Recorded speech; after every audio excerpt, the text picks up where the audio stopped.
வெளியே போயிருக்காங்க.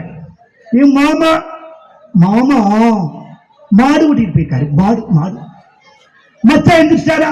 இல்ல, அவர் 12 மணிக்கு தான் எந்திரிப்பாரு. ஏன்? அப்பதான் கடை திறப்பாங்க. ஓ அப்படியா? இப்படியே பேசிக்கிட்டே வர்றாங்க. நைட்டு 10 மணி லெட்டியா போகுது. 10 மணிக்கு தான் ஆரம்பிக்கிறான். அவ்வளவுதானா? வேற ஒண்ணும் இல்லையா? ஒன்னே ஒண்ணு கூட. 12 மணி சார்ஜ் ஃபுல்லா இருந்து சார்ஜ போட்டுக்கிட்டு இப்படியே வச்சிருக்காங்க. ப்ளீஸ் ஒன்னே ஒண்ணு கூட. அவ்வளவுதானா? ப்ளீஸ் ஒன்னே ஒண்ணு கூட. அந்த பிள்ளை சொல்ல தாங்காம தெரியா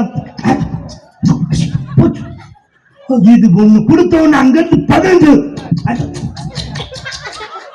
அவங்க அப்பையும் பக்கத்துல படுத்து கிடக்க. பள்ளி ஏதோ சங்கடம் சொல்லிட்டு அது அவரு இவன் அந்த பிள்ளைய அப்படி நினைச்சுப்பேன். அவங்க அப்பா மறுபடியும் மாத்தி முத்தம் கொடுத்துக்கிட்டே இருக்கேன். 12 மணிக்கு அவங்க அம்மா கதவை திறந்து பள்ளி இன்செக்ட் தாங்க முடியாது விளக்க மாட்ட கொண்டு அடிச்சு போங்கலாம். கல்யாணத்துக்கு முன்னாடி ஒருத்தர் பொம்பளை பிள்ளை பேரை எப்படி பதிச்சு வைக்கிறேன்? எப்படியா இருக்கு? ஸ்வீட்டி.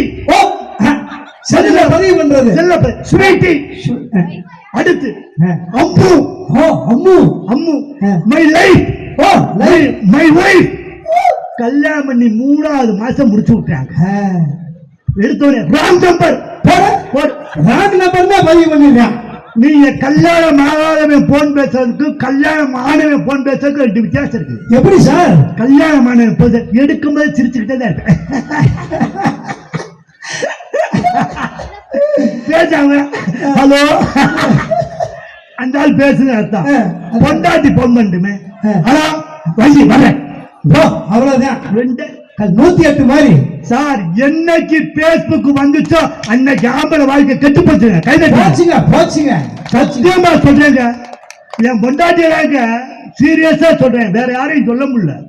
என் பொண்டாட்டியலா தோசைகள்ல பக்கத்துல வச்சுக்கிட்டு மாவை ஊத்திக்கிட்டு இன்று எங்க வீட்டு தோசை இப்படி நின்றுக்கிட்டு 10,000 பேர் லைக் போட்டுட்டானே. இந்த வாரியா? அது ஏன் பொண்டாட்டிடா. நான் தான்டா லைக் போடணும். கீழே ஒருத்தன் கேட்கிறான், எனக்கு ஒரு தோசை கிடைக்குமா? என் உங்க ஊர்ல மாவு வைக்கிறது இல்லையா? நான் உன்னை கீழே விட்டேன். 15 வருஷமா எனக்கே ஒரு தோசை கூட கிடைக்கல. சத்தியமா சார் கிடைக்கல. நீங்க சீரியல் நேரத்துல வீட்டுக்கு போங்கல. சரி. உண்மையிலே பாவம்னாலும் பாவம். ஆம்பளை எவ்வளவு கஷ்டப்படுறோம் உழைக்கிறோம்னு. ஆனா ஏதாவது ஒரு பொம்பளை மதிக்கிறானே கை தட்டுனேன். உண்மையிலே எங்க இருங்க சீரியல் பாக்குற நேரத்தில் நீங்க போங்க. எங்க வீட்டுல பக்கத்துல வந்து தோசை தர்றது இல்ல, இட்லி தர்றது இல்ல. எப்ப சுட்டு வைக்கான்னு தெரியல. அந்த நிறைய இட்லியை சுட்டு வச்சிருக்காங்க. போன பக்கத்துல வந்து இட்லியை வச்சு சட்டி சாம்பார் ஊத்துறது இல்ல. இட்லி அப்படி தூக்கி எறிறான். நான் போய் காய்ச்சி பிடிக்கிறேன். கிரிக்கெட் பால போட்ட மாதிரி பக்கத்துல வந்து சட்டி சாம்பார் ஊத்துறது இல்லக்கா. பெரிய கேரி கவர்ல சாம்பாரை ஊத்தி மேல ரப்பர் பேண்ட போட்டு முனையில வெட்டி விட்டுருக்காங்க. இந்த வாரியா சாம்பார் பீச் அடிக்க எல்லாரும் போய் கேட்சி பிடிக்கிறோம். எல்லாத்துக்கும் சாம்பார் வந்துருச்சு, எனக்கு மட்டும் வரலனே. அந்த ஓட்டக்குள்ள போய் கத்திரிக்காய் மாட்டிக்கிடுச்சு. நான் சாம்பார்னு கத்துறேன். இந்த பக்கம் ரிமோட், இந்த பக்கம் கேரி கவர் ஓய்ஞ்சு அமுக்கினானே. பாக்கெட் 2 கிழிஞ்சு மூஞ்சி கூட சாம்பார். இட்லியை பிடிச்சி மூஞ்சி ஏத்துட்டே சாப்பிடுறேன். மூஞ்சியை தொட்டு சாப்பிடுறேன். நான் சொல்றேன் சார், வவுச்சர் சொல்லாம டிக்டாக் நல்ல வேலை பேன் பண்ணிட்டாங்க. ஆமா, நம்ம வீட்டு பொம்பளை டிக்டாக்க போட ஆரம்பிச்சாங்க. ஓ என் மட்டாச்சும் இப்படி டிக்டாக் டவுசர் போட்டு இந்த மாதிரியா ஒரு பனியில டவுசர். பாட்டை கேட்டுக்கோங்க. நீங்க போய் கொண்டு பா கட்டி நீ கட்டி போய் கொண்டு வா கொண்டு போய்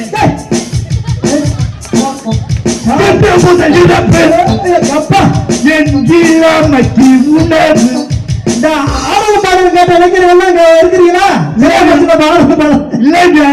இப்படி பாட்டா போட்டா விட்டுருப்பாங்களா? இதை எங்களால் சாமி பாட்டா மாத்திட்டான். எப்படியே சந்தனம் கொண்டு வா நெத்தியில் தொட்டு வை, குங்குமம் கொண்டு வா நெத்தியில் தொட்டு வை. இது முதல் சாமி சூடத்த காமி முடிச்சு விட்டாங்க. முடிச்சு விட்டுட்டான். எப்படி